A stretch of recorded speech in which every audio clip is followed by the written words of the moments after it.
Yeah, stay disciplined when it comes to investing. You want to talk about Wells Fargo? Yeah, let's talk about Wells Fargo. Okay. I think this is an exciting one, and Yes. I think we should disclose we do actually own this Own one it. in our portfolio. Yeah. So but I thought this news was so important, we really wanted to hit this one this week. Yeah, so let's talk about Wells Fargo. Their symbol is WFC, and the bank's diversified. Shares float about only 1.3%, 78% institutional owned. PE ratio is 13.7 versus 9 for the industry. Price to sales 3.2 versus 2.8. Price to book value 1.5 versus 1. And price to cash flow, 62.9 versus 19.8. So the valuation ratios are higher than the industry, but the PEG ratio, which tells what you're paying for future growth, is only 1.1 versus 4.7. So that's a positive. Now their earnings, and again, you'll probably talk more about the asset cap they had, but their earnings still grew by 15.8%. Not as good as the industry at 22.2, probably because their asset cap. Sales went down 1.4% of last year. Industry was up 5.1, but the 5-year growth rate for Wells Fargo, I believe, because the asset cap has been lifted, 12.2% above the industry at 8.2. Now you get a decent dividend, 2.1%. They use 27.5% to pay out that dividend. Didn't they say they're going to increase the dividend, or we haven't heard that yet? I don't think we've got an official word yet Okay. on that potential increase, but I think the banks have their stress test, so I think that normally comes out in July-ish, if I'm not mistaken. Okay, yeah, because I'm very confident they're going to increase that dividend. That was one thing I'm sure they'll probably increase dividend and maybe stock buyback too. Yeah.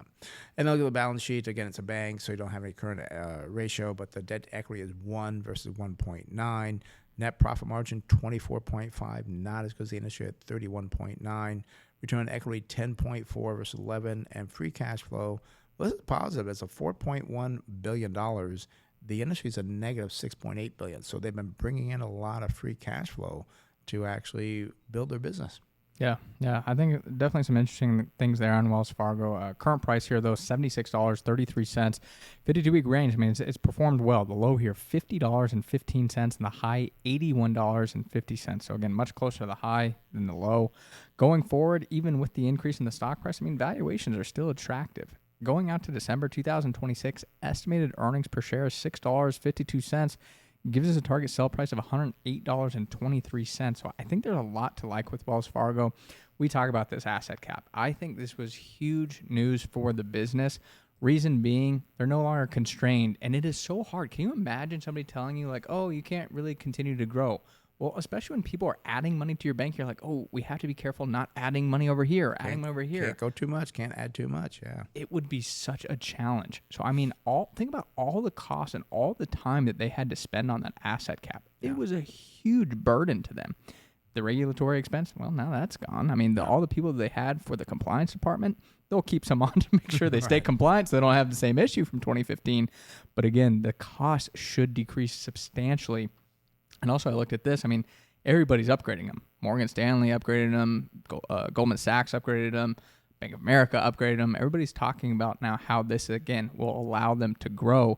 And I was kind of blown away by this. You talked about this a little bit this past week, but they are going to try and now regain its 2.2% point lost market share in U.S. deposits, and then the 3.3% in points of market share in loans that they've lost since 2017 because of managing that asset cap. There is not just now the opportunity for growing earnings because of decreased expenses. There's the opportunity for growing sales as well. Right.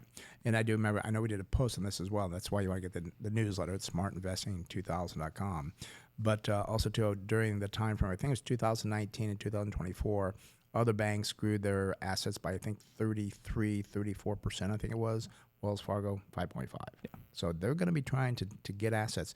They're going to be probably raising their rates. They're going to try to take money because it's nothing from the Fed now. This is all coming from the money that's out there. They've got to steal market share from other companies, other banks, and the regionals are the one that's going to have the hardest problem. Yeah, I think so. And kind of talking about the earnings growth, though, for Wells Fargo, I mean, just a couple of these analysts, I mean, these are some pretty big numbers. One from Goldman Sachs estimated they could see 14 to 19% of earnings per share upside. Evercore, a gentleman named John Pancari, estimated combined $1.19 or about 18% positive growth on annual earnings per share benefit from the potential asset cap lift. So, I mean, these are big positives. Also, too, now this was the last kind of thing that was hindering them. The company has resolved all 14 consent orders that had been imposed on it after this issue that they went through, 8 of them removed this year. So, I mean, Charlie Scharf, he's done a phenomenal job as CEO, in my opinion. Yeah, no, he's a great CEO. He was trained by or protege of Jamie Dimon, CEO of J.P. Morgan Chase, and he's just Charlie's a great CEO. So I was glad to see that he will make this grow. And last kind of comment involving the banking industry as a whole, one thing we can't forget is Michelle Bowman was just confirmed to be the Fed's vice chair for supervision on Wednesday, and she is, I'm going to say, a big positive for banks. She did come out here and say that the influx of rules since the 2008 financial crisis merits reconsideration. She's, I think, a lot more friendly than what we saw under the previous administration. I think not just for Wells Fargo, but for many other banks, that should be, again, another opportunity for them to continue to grow earnings, which, if you can't tell, we're pretty bullish on Wells Fargo. Yeah, and I'm sure you saw the Elizabeth Warren, the senator, this past week came out against like, oh, this is terrible and so forth. But we got the banking. If she had it her way, every bank would have an asset cap. Oh yeah, and they couldn't grow more than even if they 2%. did nothing wrong. They would give money away. Here, you just give money away. That's all you got to do. Let's move on. Talk about